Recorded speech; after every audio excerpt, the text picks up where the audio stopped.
El doctor Edison López, con más de 38 años de experiencia, profesor principal de la Cátedra de Odontopediatría, PhD, doctor en Ciencias Odontológicas de la FOUS en Sao Paulo, Brasil, especialista en odontopediatría de la FOBUS en Bauru, Brasil. Máster en Odontología Restauradora y Estética de la UCE y de la FOUS, tanto en Quito y en Sao Paulo, Brasil. Especialista en implantología de la UNIME, Sao Paulo, Brasil. Cirujano odontólogo de la UCE en Quito, Ecuador. Autor y coautor de artículos científicos, evaluador de investigaciones internacionales, conferencista nacional e internacional.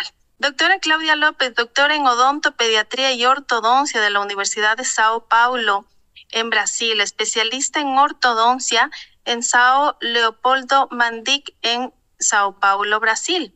Posgraduada en odontopediatría de la primera infancia en USP de Sao Paulo, Brasil. Posgraduada de ortodoncia preventiva e interceptiva en Bauru, Brasil. Posgraduada en mini implantes de ortodoncia en Sao Paulo, Brasil. Posgraduada en alineadores estéticos en la Facultad del Centro Oeste Paulista en Sao Paulo, Brasil. Capacitación en armonización orofacial en Sao Paulo, Brasil. Capacitación en odontología digital, odontóloga de la Universidad de Tabauté en Brasil y odontóloga de la Universidad de las Américas. Buenas noches con todos.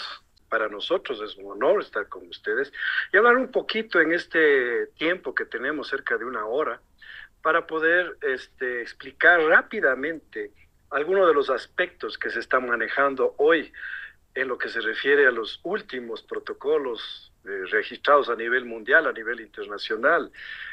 Aquí estamos viendo uno de los últimos revisiones del manejo y desarrollo de la dentición en odontología pediátrica, uno de los últimos prácticamente calientitos del horno, donde nosotros vemos que la Asociación Dental Americana de Odontología Pediátrica nos habla que tenemos que saber diagnosticar, planificar, desarrollar en la dentición decidua, luego la dentición mixta, y para que llegue a la dentición permanente sin mayores problemas para una atención correctiva. Por lo tanto, la atención precoz, por lo tanto, el diagnóstico temprano es muchísimo más importante que entrar en un tratamiento tardío. Entonces, por eso es que nosotros, odontólogos pediatras, odontólogos generales, ortodoncistas, tenemos que saber reconocer, diagnosticar y manejar esas anomalías, como lo está indicando aquí en el manejo pediátrico de malas oclusiones. Por eso es importante que desde el odontólogo pediatra, desde que el niño nace, ya podemos evaluar una mala oclusión en la dentición primaria, en la dentición mixta, en la dentición de la adolescencia y luego en la permanente.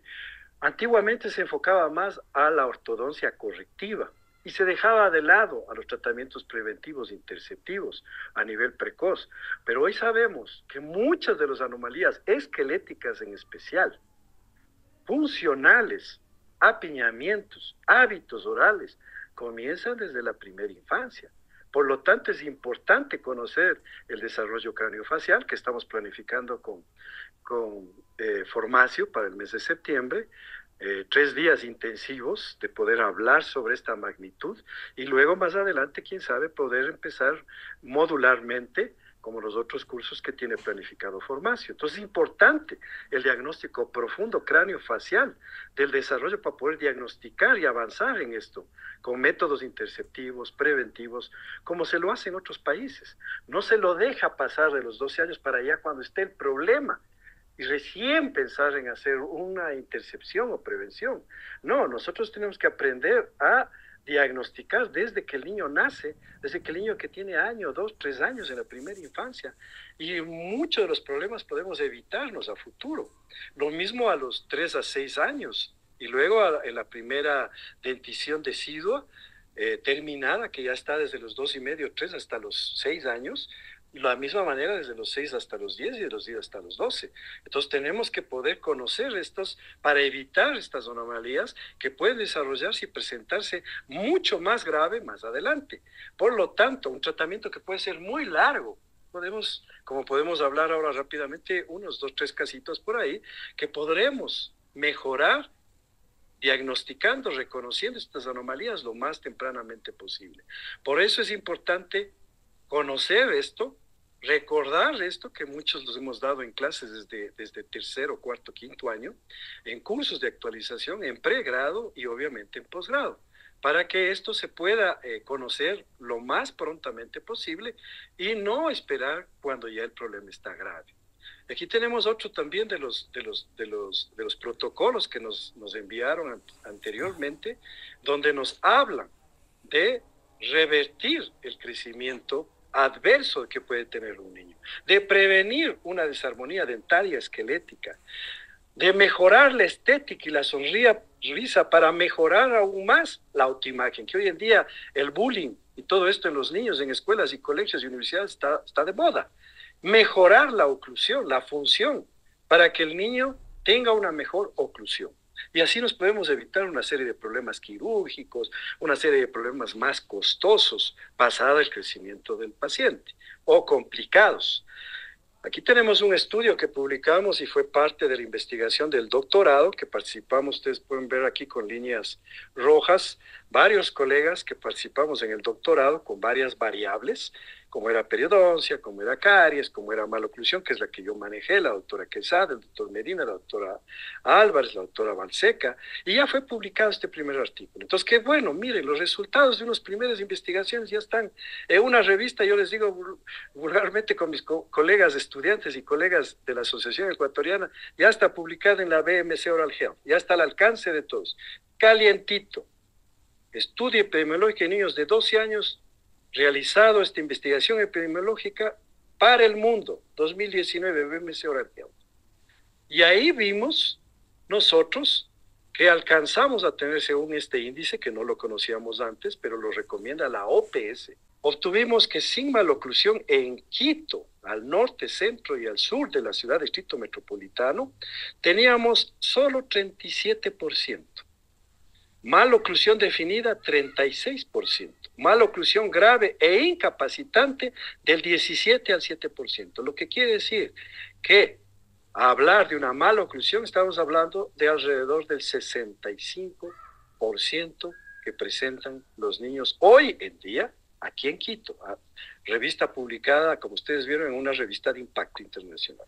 Y ahí yo siempre hago un poquito de broma con mis colegas, con mis estudiantes, le digo, no está publicada en Yaruquí, no está publicada en Carapú, es una revista de impacto. Entonces, así es cómo se hace ciencia. Y tenemos que recordar aquí al doctor Ricketts, el famoso profesor Ricketts que se adelantó a su época, que ya falleció desgraciadamente hace unos 21 años atrás.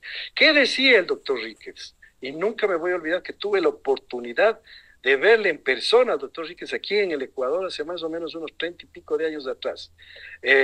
Si mal no recuerdo, en un congreso en Colombia, y también tuve oportunidad de verlo aquí hace unos 22 años atrás. El primer abordamiento, dice el doctor Ricketts, en los artículos publicados Journal Clinical Orthodontic en el 79, debe ser temprano, en la dentición primaria, e incluso antes. La segunda fase es de la dentición mixta, que hablará Claudia en la segunda parte de la charla. Yo abordaré la parte de dentición decidua. Lo que se conoce como tratamientos interceptivos. Y el profesional, sea ortodoncista, sea odontopediatra, sea odontólogo general, tiene que saber diagnosticar y encaminar de ser posible o tratar. Por lo tanto, debe interceptarse el desarrollo y la erupción de esos dientes que pueden tener la transición de la dentición decidua a la mixta y de la dentición mixta a la permanente.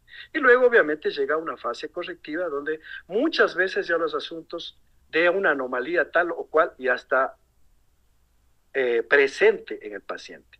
Entonces podemos ver que el doctor Ricketts obviamente hablaba de tratamientos tempranos, tratamientos precoces, en dentición temporal y mixta, donde se dan la mayoría de cambios esqueléticos y utilizar el crecimiento e interceptar hábitos y patrones que pueden ser no funcionales o funcionales.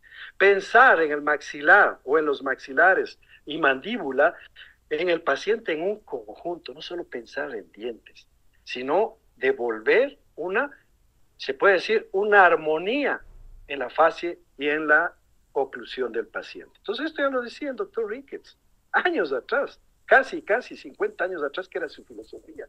Y otro de los antecedentes famosos que existen en el mundo, el famoso profesor McNamara. ¿Quién no le conoce a McNamara?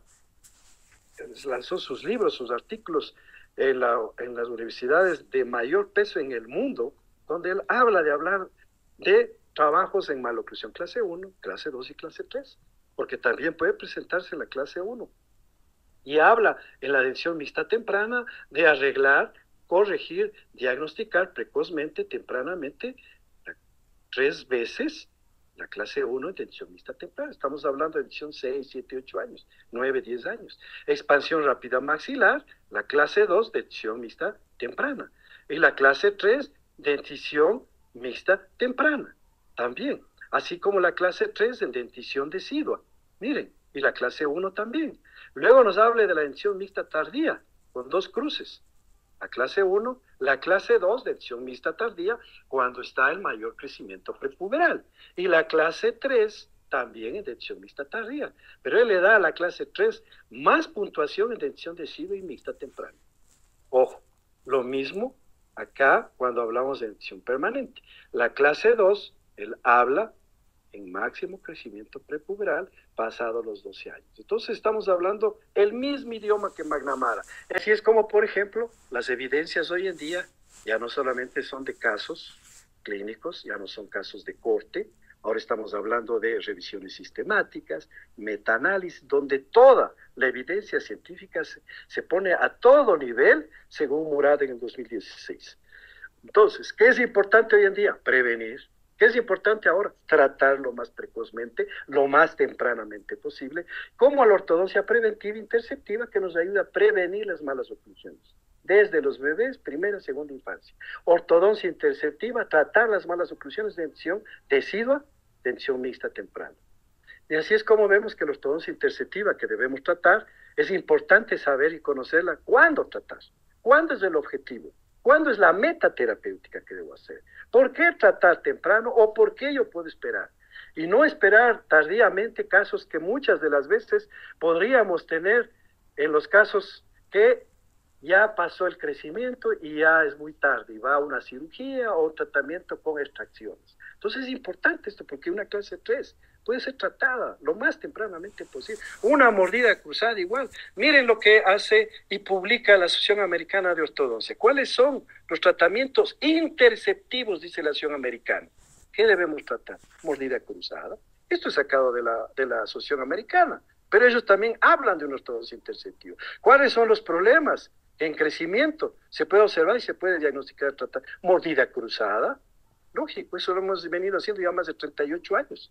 No empezamos ayer, 38 años de mi vida. Apiñamientos, cruzados, mordidas abiertas, protrusiones, mordidas profundas, mordidas invertidas, espaciamientos, hábitos orales. Todo esto recomienda la Asociación Americana, no lo digo yo. Está ahí la evidencia científica. Y también entonces vemos por qué tratar temprano. Y ya indicaba yo algunos de los aspectos. Y esto hay que hablar siempre con los padres de familia. Esto hay que hablar siempre con la mamá, que es la que siempre acompaña los problemas de la oclusión. Entonces, el odontólogo pediatra, el odontólogo que está trabajando con niños, sea general o especialista, es el primero que va a ver estas primeras alteraciones. Por eso es importante, por ejemplo, este artículo publicado en esta revista de alto impacto en el mundo, donde compararon el tratamiento temprano en 3 diferentes tipos de maloclusión, clase 1, 2 y 3 de Angle, en el Angle Orthodontic 2018. Está aquí el artículo. O sea, no es algo que recién ha nacido, es algo que ya estaba. Estados Unidos, Europa, todo el mundo lo hace. Aquí en el Ecuador, unos recién están comenzando, otros ya lo hemos hecho años. Comparación de resultados de tratamiento ortodóntico precoz en 3 tipos de malas oclusiones. Miren, Journal Angle Orthodontic, 2018, calientito. Ellos publicaron 230 pacientes en investigación, tratadas durante la dentición mixta y después durante la dentición permanente. Ellos evaluaron la complejidad de las maloclusiones clase 1, maloclusión tipo clase 2 y maloclusión tipo clase 3, antes del tratamiento interceptivo, después del tratamiento interceptivo y luego del tratamiento correctivo. ¿Y a qué conclusiones llegaron ellos? Miren, la conclusión fue bien simple. El tratamiento temprano fue efectivo para reducir la complejidad de la clase 1 en un 57%, la clase 2 en un 64%. Miren, es buenísimo. Y la clase 3 maloclusión en un 76%. ¿Qué les parece? O sea, ya con esto, ¿ya qué más? Estamos hablando de un tratamiento que debe ser diagnosticado lo más precoz temprano, lo cual redujo la complejidad de estas maloclusiones para evitar una fase 2, lo que siempre hemos conocido como fase 1. O que lo hace el odontólogo pediatra o que lo hace el ortodoncista, ¿ya? Universidad de la Costa del Pacífico, otro artículo publicado ahora 2007. También utilizaron 36 niños que no necesitaron sino solamente fase 1. Y vemos aquí 64% de los niños tratados en fase 1, 38% de esos niños en la fase 1 no necesitaron tratamiento en la fase 2. Por lo tanto, es importante diagnosticar porque muchos de las 64 de cada 100 solo fue necesario fase 1. Y solo 32% de esos pacientes no necesitaron tratamiento en la fase 2. Miren, está publicado y todo el artículo publicado. Y debemos recordar, como el tema es de diagnóstico, rápidamente, el doctor Capelosa publicó años atrás, en el 2004 y el 2005, su libro de desarrollo en ortodoncia, diagnóstico básico morfológico, en donde él dividió en patrón 1, en patrón 2 y patrón 3 y cara larga y corta. El patrón 1 es la armonización facial, frente y perfil. Es decir, lo que nosotros conocíamos con Ricketts en los años 60 y muchos hasta ahora lo manejan, el mesofacial. El patrón 2, que es el que tiene perfil cóncavo. El patrón 3, que es el que tiene perfil cóncavo, perdón. Y el patrón 2, que es el que tiene perfil convexo. Entonces él analiza, y la acción americana nos indica, análisis siempre de afuera para luego ir adentro. Cara larga, lo que conocemos como un dolicofacial, y cara corta, lo que conocemos como un braquifacial. ¿Ok? Entonces, rápidamente, este otro artículo publicado por el doctor Da Silva, que está aquí, el profesor Guedes, que está acá, en el libro de él también fue publicado, un estudio que hizo mi maestro de ortodoncia y ortopedia, con quien tuve la suerte de trabajar, la relación interarcos de niños de 3 a 6 años. Un estudio muy impactante a nivel internacional, está publicado en el libro de Guedes, y está publicado en el libro de Capelosa, y también en el libro de Da Silva 2013, donde habla del padrón 1, 2, 3, y donde vemos que la clase 1, en el padrón 1 de 3 a 6 años, está diagnosticado 68%. El padrón 2, clase 2, es decir, perfil convexo, 81% en relación de caninos estaba en clase 2. Y el padrón 3, en relación de caninos en clase 3. Es decir, estamos hablando de análisis con niños en primera y segunda infancia. Y aquí vemos el patrón 1, ¿qué es lo que dice el doctor Capelosa? ¿Qué es lo que dice el doctor Da Silva? Las bases apicales están bien posicionadas. La convexidad facial es armónica, tercio superior, medio superior, inferior. Buena relación sagital entre maxilar superior y mandíbula. Es decir, no hay un problema esquelético. Es simplemente en sentido sagital, está todo normal. Puede haber un problema, es dentoalveolar o solamente dentario, como podemos ver en la siguiente fotografía. Hay un buen perfil armónico, hay una buena relación arco superior-inferior, una buena relación canina lateral derecha-izquierda y forma de arco superior-inferior armónico. Es decir, aquí, si hay un problema, será más dentario o funcional, simplemente, no esquelético. Y el padrón 2, que habíamos hablado, la convexidad, bases apicales mal posicionadas, aquí ya tiene un problema esquelético. A veces las mamás dicen, se cayó, dice ahí, salió con los dientes para afuera. No es así, esto es genético. Convexidad facial no armónica, exagerada la convexidad, y error esquelético en sentido sagital. Miren cómo está ahí. Esta niña vino desde muy pequeñita, perfil convexo, es un paciente padrón 2, clase 2, padrón 2 de Capelosa por perfil convexo, y el mentón, miren dónde está y dónde debía estar. Entonces es una falta de crecimiento de la mandíbula. Y vemos clínicamente en los modelos de estudio el overjet muy aumentado y el overbite también. Y la vestíbulo versión de incisivos. Ese es el resultado de la anomalía.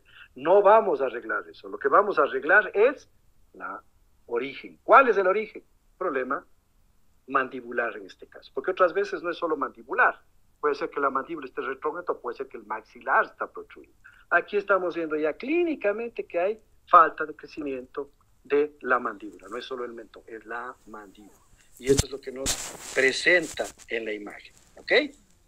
Entonces, luego tenemos el patrón 3, que habla de envases apicales mal posicionados, convexidad, aquí ya tiene concavidad su perfil, ya no es convexo natural. Está clarito esta niña de 5 años. Hay un error esquelético, que puede ser el problema mandibular, que es mínimamente de 3 al 5%, o un problema del maxilar superior, que es pequeñito el maxilar. Y esa es la mayoría de los casos, donde el maxilar podemos hacer que vaya para el frente. Y esto podemos tratar, la mayoría de los casos que lo hemos hecho, con tratamientos interceptivos. Máscara de facial de Petit, expansión rápida disyuntor, como estamos viendo aquí, miren la niña, y voy a mostrar más adelante cómo ella estaba. Miren, mordida invertida anterior, y no es dentaria, es esquelética. Mordida cruzada anterior, mordida cruzada bilateral posterior. El arco inferior mayor que el maxilar superior. Y estamos mirando acá igual. Entonces, esto puede trabajarse lo más tempranamente posible. Y así es como, por ejemplo, también, ¿qué no tratamos de dentición decidua? Apiñamiento. Esto se debe tratar en dentición mixta, temprana, que hablará Claudia más adelante. Y aquí estamos viendo que es relevante. Claro que es relevante. ¿Por qué? Porque la futura maloclusión se puede presentar desde los dientes deciduos. No tratamos, pero sí diagnosticamos. Vamos adelante rapidito. Grandes probabilidades de presentar en la dentición mixta. Claro, yo tengo un apiñamiento aquí. Falta de espacio y encima están giroversionados temporales. Esta niña de 3 años, dice el doctor Layton en el 69. Alta probabilidad de dentición mixta permanente. Malas oclusiones no tratadas, sobremordida. Tengo una mordida profunda, no tratamos de dentición decidua, por favor. Dentición mixta tardía. Intrusión de incisivos sería el tratamiento, extrusión de molares y asociados a la clase 2. Entonces, dentición decidua no tratamos, señores. No se preocupen, tenemos tiempo. Vean aquí, dentición mixta, sobremordida. Doctor, ¿cuándo va a tratar? Siempre me preguntan las mamás y los chicos en la universidad. ¿Cuándo va a tratar eso? Dentición mixta tardía, más rápido. Ahora luego, malas oclusiones no tratadas en la dentición decidua. Por ejemplo, el padrón 2, clase 2. En la literatura habla que hay autores como Weislander, trata tempranamente. Como el doctor Ricketts, trataba tempranamente. Como el doctor Paulsen, él trata tardíamente, después del crecimiento tardío. Pero el doctor que hizo revivir este aparato, el doctor Herbst Panchers de la Universidad de Dinamarca, fue quien revivió ese aparato. Y hoy vemos que lo mejor es tratar en el máximo crecimiento prepuberal. Es la mejor edad para... Entonces, dentición decidua, ¿puede tratar? Sí. ¿Más cuál es el problema? Va a tener que tener una contención hasta que llegue a la dentición mixta tardía. Entonces, ¿cuáles son las maloclusiones que sí tratamos y debemos tratar? Tanto el ortodoncista como el odontólogo general, o el odontólogo que trabaja con ellos, o el odontopediatra. Mordida abierta anterior, lo más tempranamente posible. Ya olvídese eso que en la literatura decía la mordida abierta 4 años de adelante. No. Hoy es lo más tempranamente posible. Que no use chupón, que no use chupeta, que no use chupones largamente desde la primera infancia, porque eso es lo que genera la mayoría de las veces la interposición lingual o la succión digital, hábitos perniciosos para una mordida abierta. Eso es también cultural, ¿no? En ciertas ciudades, en ciertos países, tienen la costumbre las mamás de ponerle chupón para que el niño esté tranquilito, ¿ya? Erupción ectópica, padrón 3, clase 3, mordida cruzada posterior, todo eso se trata en dentición decidua. Aquí vemos mordida abierta, es más rápido el tratamiento, lo más tempranamente posible, mayor probabilidad de estabilidad y más estable. No debemos dejar pasar a dentición mixta o dentición permanente. Por favor, porque se vuelve esquelético. Aquí tenemos una niña que está en el primer periodo transitorio, que presentó hábito de succión digital, los papás no quisieron atender, ya vino aquí la interposición lingual, luego que dejó el dedo, pusimos una rejilla de reeducación, tiene que ir acompañado de una fonoaudiología, de una fisioterapia, y ahí vemos cómo está corregido. Miren, en menos de 3 meses corregido el problema. Pero no es que ahí acabó. La terapista del lenguaje tiene que volver a poner en su sitio, ¿ok? Y aquí tenemos también relacionado a calidad de vida, que fue otro de los estudios que hoy en día está en nuestra investigación, que saldrá más artículos publicados, más de 6, 7, si no me equivoco, en los últimos años. Y aquí vemos calidad de vida que puede tener los niños por apodos, por bullying que les hacen en las escuelas, ¿ok? Entonces, ¿cuáles son las maloclusiones tratadas de infección de SIDA? Yo dije mordida cruzada, miren, mordida cruzada posterior, como estamos viendo aquí, en este artículo publicado en el Journal Ortodóntico 2020, los pacientes con clase 1 esquelética y mordida cruzada unilateral mostraron, dice en este artículo 2020, pequeñas asimetrías mandibulares. Y estas alteraciones fueron ligeramente mayores en los adultos. Por lo tanto, debe tratarse, señores, lo más pronto posible. Además de eso, tenemos que la mordida cruzada unilateral, que es la mayoría de las veces, es de tipo funcional y tenemos que diagnosticar, como estamos viendo aquí, en relación céntrica. Y ahí nos damos cuenta que hay una estrechez del arco superior. 4 meses después puede estar corregido, sea dentario, sea funcional, sea esquelético. Hoy hay tecnología para poder hacerlo rápido. Como estamos viendo aquí, en dentición mixta, un disyuntor, un HAS, un Hyrax, igual. Forma de arco inicial, miren aquí, triangular, y forma de arco diferente. Ahora ya despacho para los laterales. Solo con expansión rápida en dentición mixta temprana. Y la erupción ectópica de caninos. Comienzan a erupcionar los dientes por un lado, el uno está más arriba, el otro más abajo. Eso tenemos que diagnosticar y planificar para qué momento, que eso hablará Claudia más adelante. Y aquí estamos viendo, miren, incisivo en erupción, diente 21, pobre muchacho, vea. Viene la mamá preocupada, estos vienen a diario estos casos. Doctor, esperaré hasta los 12 años. Nada, ya está bajando el incisivo central, ahora vemos el otro central, está por arriba. Tomamos radiografía, tomografía, lo que sea, y estamos viendo, vea dónde está. ¿Qué tenemos que hacer? Obviamente, crear espacio, análisis, vemos que no hay espacio para el incisivo, aquí está el lateral, hacemos una pequeña cirugía con el cirujano oral o maxilofacial, ponemos un bracket, un ganchito ahí, y empezamos a traccionar una vez ganado el espacio. Aquí no hay espacio, aquí está el arco inferior, que está bastante normal, y aquí empezamos a ganar espacio, o expandiendo lentamente, o es utilizando un resorte, que se llama aquí esta técnica 4x2, y vean cómo bajó el día. Entonces, todo eso hablaremos ampliamente en septiembre, detallado cada anomalía. En 3 días que tendrán que pasarles la comida bajo la puerta. A mi esposa le enseñaron así la periodoncia. También tenemos las diferentes situaciones de posición de los caninos. Miren, cuando está besando el lateral, cuando está montado en la raíz del lateral y cuando está sobre el lateral llegando al central. Esto también tenemos que interceptar. Y obviamente utilizando técnicas de traccionamiento para que el canino vuelva con aparatologías. Hoy en día inclusive existen mini implantes, pero en niños podemos hacerlo eso. Y aquí vemos un caso que era uno de los más difíciles porque no tenía molares superiores, tenía agenesia y premolares y segundos molares, y vemos cómo quirúrgicamente se le puso el traccionamiento hasta que bajó. Miren cómo bajó aquí. Estamos mostrando que llegó al nivel, obviamente bien lento, bajándole poco a poco. Y aquí ya tenemos el padrón 3, clase 3, que es lo que voy a terminar como para que Claudia tome la batuta. Maloclusión clase 3, dentición de SIDA. La mayoría, dije, está el problema maxilar superior. La mayoría del problema no está en mandíbula. Por lo tanto, si no se trata temprano, el problema va a hacerse esquelético. Y aquí tenemos el mismo caso que mostré. Perfil cóncavo, padrón 3, línea cuello-mentón, que está aquí, pequeño. Base de la nariz al mentón, tercio inferior de la cara, mayor que la línea cuello-mentón, pronóstico favorable. Ojeras de la zona infraorbital, falta de crecimiento de los pómulos, podemos analizar clínicamente, miren, entonces quiere decir que estos factores me están indicando que el maxilar inferior, maxilar superior está hipoplástico, está chiquito, que puede hacer expansión y máscara de Petit. Rápido, lo más rápidamente posible, no deje pasar, ya está. Evaluación cefalométrica, evaluación panorámica, vemos clínicamente antes, vino clínicamente 8-15 días después. Vea cómo discursó. Separación de los incisivos. Los niños tienen la más facilidad. ¿Por qué? Porque el hueso es esponjoso. El hueso es fácil de trabajar. Miren, ya está ahí. Descruzó anterior y posteriormente. Vean un año después a la niña, terminado el tratamiento, el día que sacamos el aparato. Relación canino derecha, clase 1, relación canino izquierda. Overshed, override, positivo. Miren ahora en segundo periodo transitorio. Ahora estoy con los 4 incisivos permanentes. Estoy controlándole a la niña 3 años después. Y ahora estamos viendo más adelante su perfil inicial Su perfil cóncavo ahora es recto, padrón 1, y pasó a ser un padrón 1.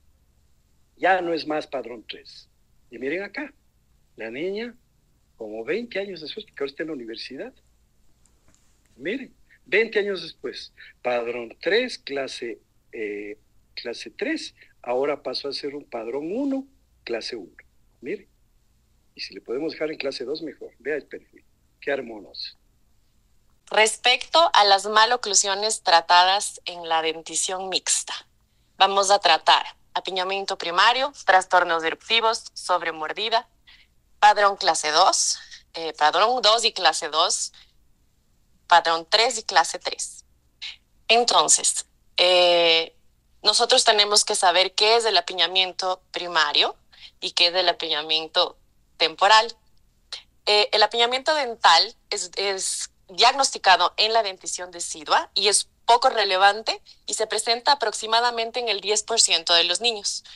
Su importancia aumenta significativamente en la dentadura decidua y en la dentadura mixta, ya que no se trata, este tipo de apiñamiento no se trata en la dentadura decidua. El apiñamiento primal se tiende a corregir, el apiñamiento primario temporal, espontáneamente y solo requiere seguimiento a lo largo del tiempo. Entonces, eso nos va a ayudar a ver toda la parte del desarrollo normal de la oclusión del niño. El apiñamiento primario temporal se caracteriza por leves irregularidades, como podemos ver aquí, en la posición de los incisivos, y ellos se corrigen de forma natural con el tiempo a medida que la oclusión se desarrolla y los dientes se ajustan dentro del arco. Los incisivos permanentes usualmente emergen inclinados hacia adelante y se desplazan gradualmente durante el crecimiento dentro del arco.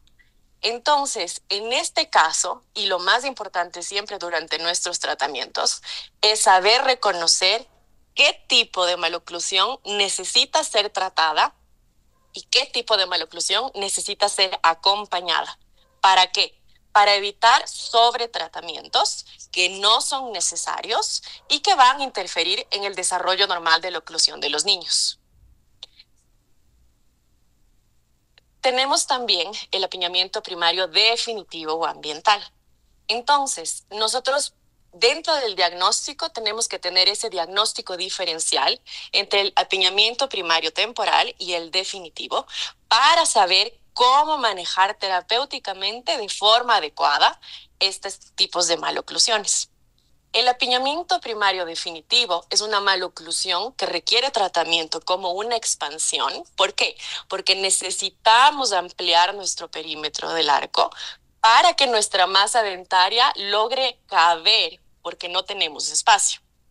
Entonces necesitamos expandir o muchas veces, a veces, extraer y entramos en el tratamiento que es la extracción seriada. Entonces todo esto va a depender de qué tipo de apiñamiento es el tipo que tenemos en nuestras manos, si es ambiental o si es genético.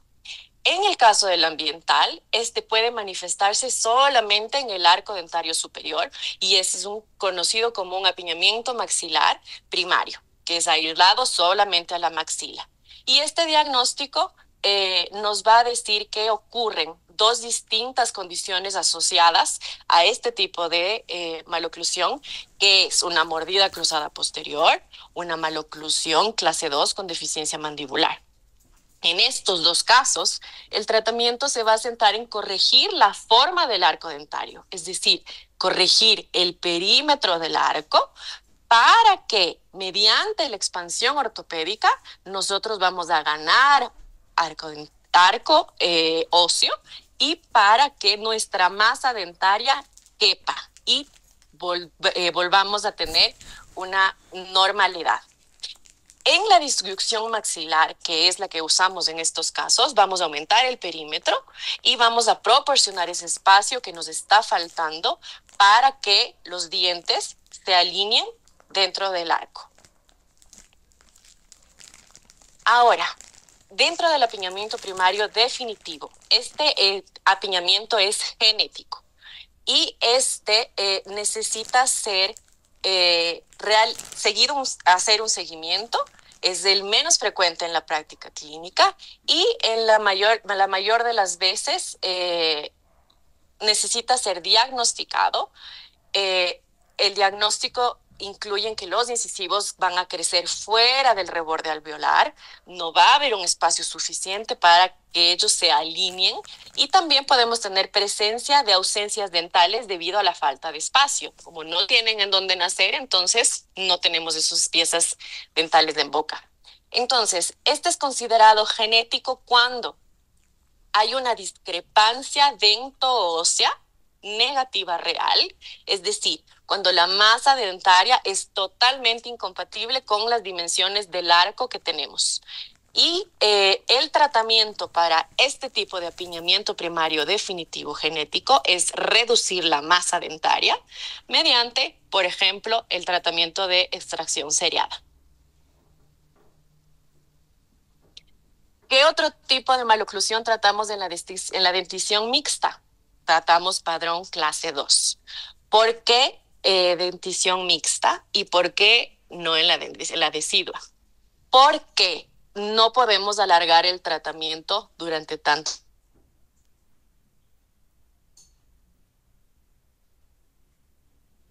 El que nosotros vamos a lograr aprovechar ese hueso para que se genere y lograr conseguir los resultados que necesitamos para tener un tratamiento más efectivo y rápido. Entonces, la maloclusión de la clase 2 afecta a 1/3 de los pacientes que buscan nuestro tratamiento en consulta y ellos van a presentar desviaciones dentales y esqueléticas y usualmente vamos a ver una sobremordida excesiva, vamos a ver una maxila trésica. Entonces, nosotros necesitamos saber que esta maloclusión tiene un componente esquelético y dentoalveolar y una discrepancia que se genera entre los arcos. Y esta maloclusión es muy compleja. Entonces, para nosotros lograr planificar el tratamiento, necesitamos tener en cuenta la inclinación de los incisivos, la necesidad del espacio y la dimensión vertical, la relación transversal, la estética facial y la relación molar entre los arcos, es decir, la relación sagital. Según este artículo, se hizo una encuesta con casi 14,000 individuos con una sobremordida de 5 milímetros o más, que es una indicativa de maloclusión de clase 2. Y los resultados fueron que esta ocurre aproximadamente en el 23% de los niños, el 15% de los adolescentes y el 13% de los adultos. Entonces es un porcentaje bastante alto. Entonces es necesario nosotros tener las herramientas para poder identificar este tipo de maloclusión y poder reconocer estos factores etiológicos que están involucrados en este tipo de maloclusión y de este modo poder tratar este tipo de maloclusión de la mejor manera con las herramientas actuales que son varias.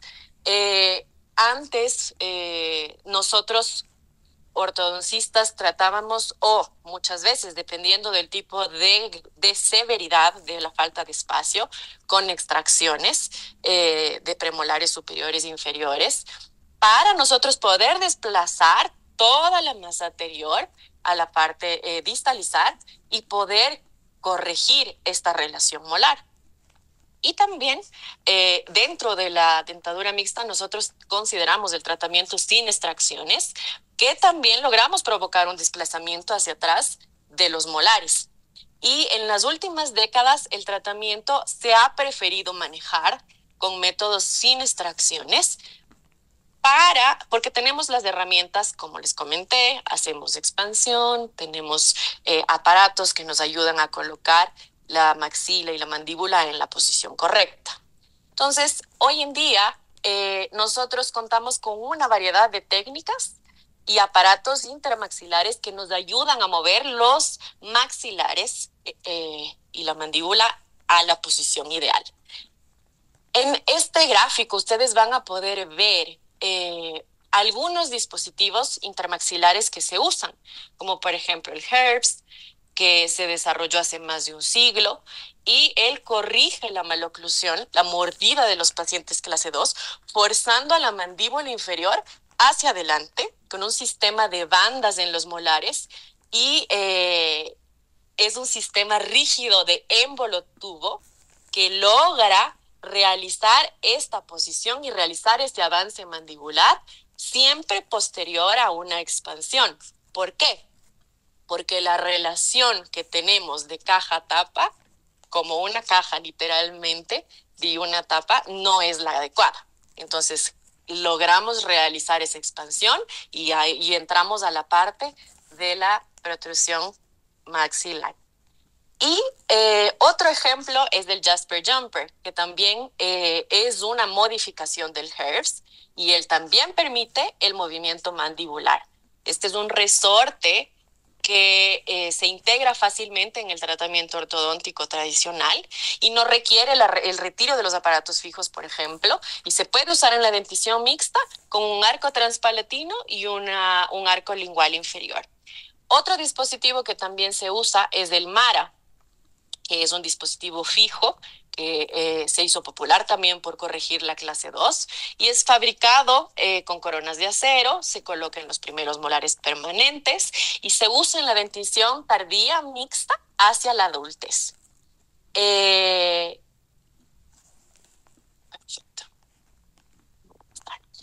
En este estudio que les presentamos, es un estudio sistemático que investigó los efectos del HERVS en pacientes de maloclusión clase 2 mediante una revisión exhaustiva de literatura hasta diciembre del 2014.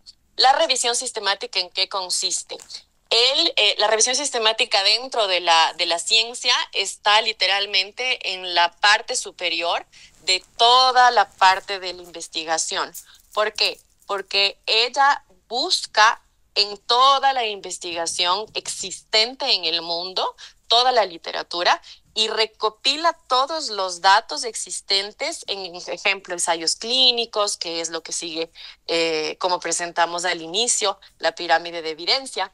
Entonces, los estudios sistemáticos para nosotros son nuestra mejor referencia para nosotros poder saber y sacar nuestros protocolos de tratamiento. Entonces, este estudio sistemático evaluó los efectos del HERVS en pacientes clase 2 y se incluyeron 2 ensayos clínicos controlados, que es la mejor evidencia también disponible, y evaluaron los cambios esqueléticos y dentales mediante estudios cefalométricos durante un tratamiento activo y a largo plazo.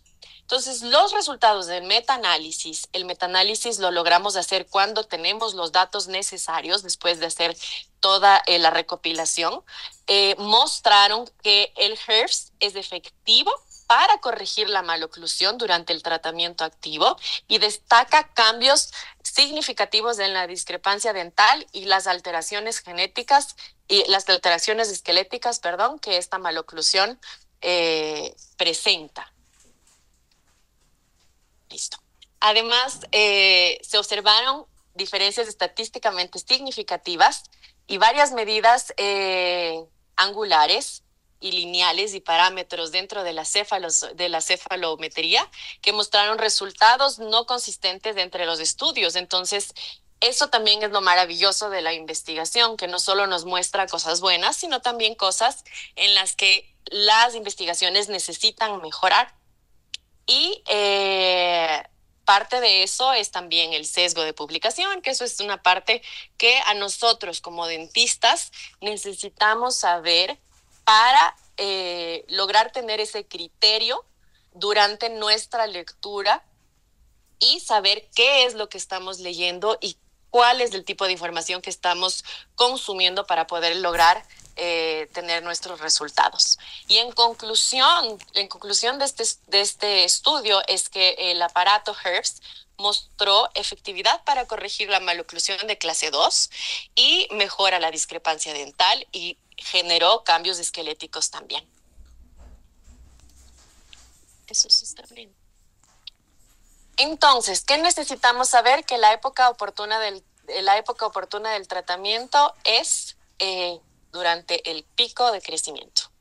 Necesitamos que sea durante el pico de crecimiento para lograr nosotros aprovechar.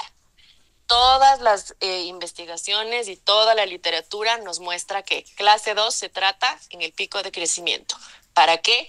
Para no alargar de una manera exagerada el tratamiento, que muchas veces si empezamos con un paciente a los 5 años haciendo una expansión, vamos a tener que mantener la expansión con una contención hasta el pico de crecimiento, que vamos a decir sería unos 12 años más o menos. Entonces son muchos años de tratamiento que no son necesarios. Ciertos casos lo podríamos considerar, pero dependiendo de el por qué. Ejemplo, como conversamos antes, temas de bullying, temas de trauma dental, cosas que necesitemos intervenir. Pero de lo contrario, siempre esperar al pico de crecimiento para poder llegar a hacer el tratamiento de esta maloclusión. En este caso, que es el caso clínico que ya vimos anteriormente, era una paciente clase 2. Entonces, ¿cómo se caracteriza la clase 2? Es la prominencia de los dientes superiores, la atresia de la maxila. Tenemos todos los dientes superiores hacia adelante en relación a los inferiores, porque hay un crecimiento insuficiente óseo y usualmente se presenta una sobremordida excesiva, una posición adelantada, totalmente de los molares superiores. Entonces, ¿qué es lo que tenemos que hacer? Siempre, nosotros al realizar nuestro diagnóstico no solo es un diagnóstico clínico, es también un diagnóstico radiológico, y nosotros tenemos que ver el perfil de nuestro paciente, tenemos que ver la parte intraoral de nuestro paciente, y de acuerdo a eso nosotros empezamos a planificar nuestro plan de tratamiento. Entonces,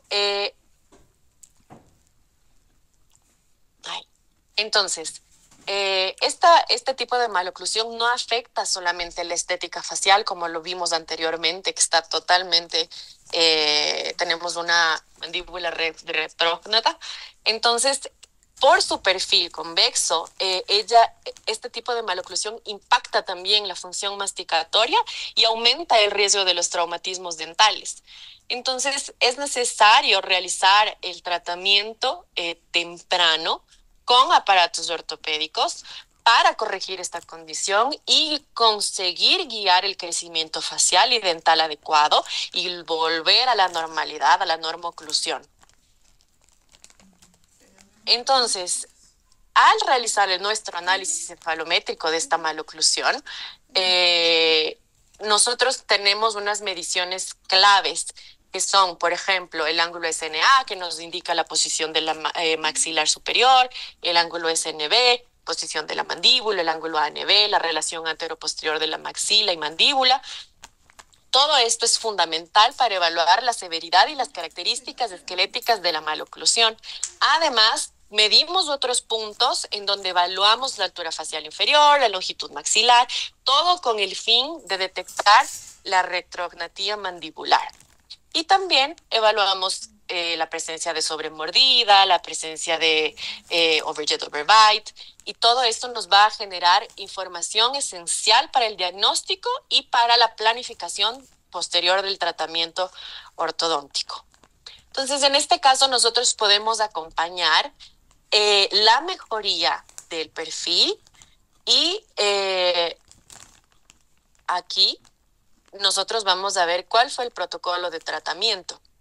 Entonces, el protocolo del tratamiento es expandir para lograr generar hueso para que toda nuestra masa dentaria logre entrar, y también posterior a la expansión para corregir la discrepancia transversal de la maxila. Y cuando consigamos tener esa expansión deseada, comenzamos con un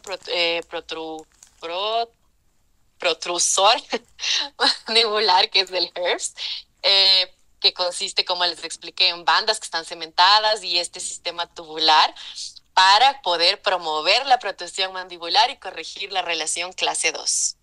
Si me trabo, discúlpenme, pero se me cruzan las palabras entre portugués y español. Entonces, cuando nosotros, durante el progreso del tratamiento, nosotros tenemos que realizar evaluaciones clínicas y radiográficas e ir ajustando el expansor, tanto el expansor para saber si es que nosotros ya logramos ganar suficiente perímetro de arco, si no tenemos que a veces trabajar con 2 expansiones o cambiar de expansor para un abanico, etcétera, depende de eso. Y posterior a eso nosotros podemos entrar con HERS y ajustar también el aparato para lograr traer la mandíbula para el frente. Entonces es un tratamiento que no solo se instala y se lo deja en boca, es un tratamiento que requiere de acompañamiento, de activación y de valoraciones constantes. Cuando logramos llegar a nuestros objetivos, se retiran los dispositivos y tenemos que sí o sí usar retenedores con tensiones fijas para lograr mantener los resultados obtenidos y prevenir la recidiva. ¿Por qué? Porque la recidiva es alta. Si es que no usamos estos contenedores, estas contenciones, la recidiva es altísima, es más del 40, 60%. Entonces necesitamos tener mucho cuidado cómo nosotros contenemos todos los ganos que hemos logrado.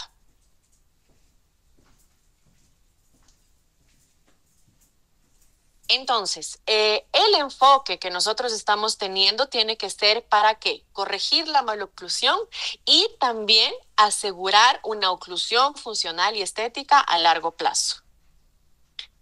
Aquí podemos ver el ejemplo de cómo fue la oclusión posterior. Ganamos perímetro de arco, como logramos ver. Toda nuestra masa dentaria está súper bien alineada. Nuestros caninos están naciendo en muy buena posición. En la parte inferior tenemos que ganar perímetro de arco. ¿Por qué? Porque cuando nosotros tenemos un maxilar totalmente comprimido, es obvio que la parte inferior va a estar comprimida también, porque relación caja-tapa se va a adaptar el uno al otro. Entonces, al momento que nosotros ganamos perímetro de arco maxilar, nosotros tenemos que también trabajar para ganar perímetro de arco mandibular y que los dientes que muchas veces están totalmente lingualizados, volverlos a colocar en la posición ideal, corregir. En este caso no podemos tener el gano como tenemos en el oso maxilar. Entonces en el caso de aquí, en el caso de la mandíbula es una expansión dentoalveolar y todo va a depender también del borde Walla. Necesitamos nosotros realizar todo un análisis para saber cómo vamos a tratar y cómo vamos a ganar el espacio y corregir en la mandíbula. Posterior a todo eso, ¿qué tenemos? Nosotros logramos tener una normoclusión, logramos tener dientes dentro del arco. Entonces, todo este tipo de planificación y tratamiento nos ayuda a llegar a mantener una normoclusión. Muchas veces el perfil no mejora, eso es un problema del perfil, pero nosotros logramos llegar a una oclusión clase 1 y mantenerlo siempre y cuando contengamos literalmente esos ganos que nosotros tuvimos con todo el tratamiento realizado en la dentadura mixta durante el pico del crecimiento. Aquí en estos artículos nosotros tenemos varios resultados. Entonces, en un ensayo clínico de 2 fases se comparó el efecto del tratamiento temprano, preadolescente versus tardío en la adolescencia, en niños con maloclusiones de clase 2 severas. Este tratamiento mostró beneficios en aproximadamente el 75% de los pacientes en términos de cambios favorables del crecimiento. Otro estudio multicéntrico aleatorizado y controlado evaluó la efectividad del tratamiento ortodóntico temprano con un aparato Twin Block, que es otro aparato que también se usa para maloclusión clase 2. Entonces, en este estudio participaron 174 niños de 8 a 10 años y se fueron aleatoriamente asignados qué tipo de tratamiento iban a recibir, Twin Block o no tratado inicialmente. Entonces, fase intervenir o no intervenir. Entonces, los resultados mostraron que el tratamiento temprano no mejoró el padrón esquelético, ni la tasa de extracciones, ni la autoestima en la comparación con el tratamiento en la adolescencia. Entonces, esto es uno de los resultados que también nos hace a nosotros pensar como ortodoncistas y como odontopediatras en qué momento intervenir durante las maloclusiones que van a llegar a nuestro consultorio con nuestros pacientes. Otro estudio evaluó los efectos a largo plazo del tratamiento con HERS en pacientes de maloclusión clase 2, división 1, y ellos fueron seguidos durante 32 años, en donde analizaron varios modelos dentales durante varios puntos de tiempo. Y en ellos se observaron correcciones satisfactorias en las relaciones molares y caninas durante el tratamiento, con una ligera recidiva temprana. Una ligera recidiva es normal, siempre y cuando nosotros sigamos todo el protocolo y los cuidados que tenemos que tener con nuestros pacientes posterior a los tratamientos para que esa recidiva no se nos eleve a un 40-60% de probabilidad de recidiva.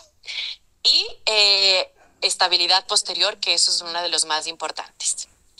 La estabilidad a largo plazo varió con un 64% de los pacientes, manteniendo relaciones molares estables, y la estabilidad fue menor para las relaciones caninas y las medidas de overjet y overbite. Entonces, estos hallazgos destacan la importancia de la retención post-tratamiento y subrayan que los cambios dentales y esqueléticos a largo plazo son influenciados por todas las decisiones de tratamiento que nosotros tenemos con este tipo de maloclusión. Entonces, para resumir todo lo que hemos conversado, ¿cuáles son los tipos de maloclusiones y en qué momento tratamos o no tratamos?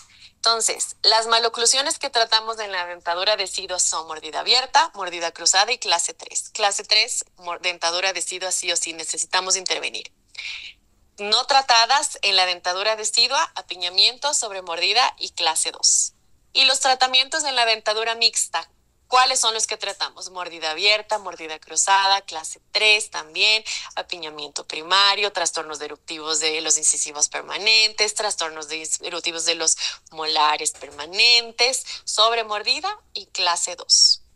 Estos son lo que se trata en la ortodoncia interceptiva. ¿Y cuál es la mejor época para tratar la maloclusión? Depende. ¿Qué tipo de maloclusión es la que tenemos en nuestras manos y cuál es la época en la que el paciente busca el tratamiento? Entonces, los objetivos de nuestro tratamiento van a ser estéticos, funcionales, buscar un tratamiento simplificado, un tratamiento personalizado para nuestro paciente y que genere una estabilidad mayor a largo plazo. Entonces, como conclusiones finales es que la ortodoncia interceptiva tiene ventajas comprobadas con evidencia científica durante muchos años. Nuestra filosofía de tratamiento es una filosofía comprobada con innumerables artículos, con los mejores investigadores del mundo. Son protocolos de tratamiento que son... nosotros tenemos comprobación científica de lo que funciona gracias a toda la evidencia científica que tenemos en nuestras manos.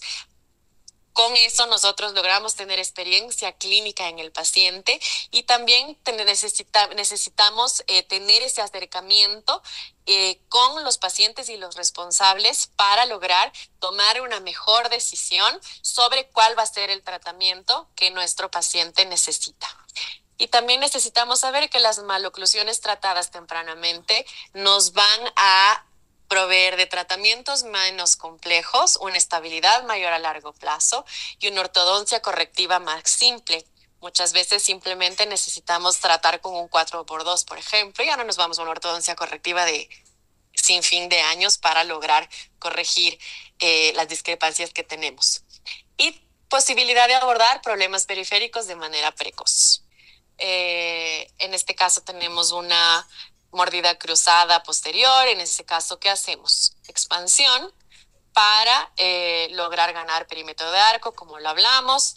Expandimos, ganamos perímetro de arco, muchas veces usamos la radiografía oclusal para lograr ver ese gano, pero ese gano también se va a ver, ¿por qué? Por el diastema que se genera en el niño. Entonces sabemos que estamos ganando, abrimos ese espacio que durante 6 meses después va a haber esa nueva formación ósea y vamos a tener ya un arco nuevo. Y como pueden ver en la parte inferior, se logró corregir esa mordida cruzada posterior.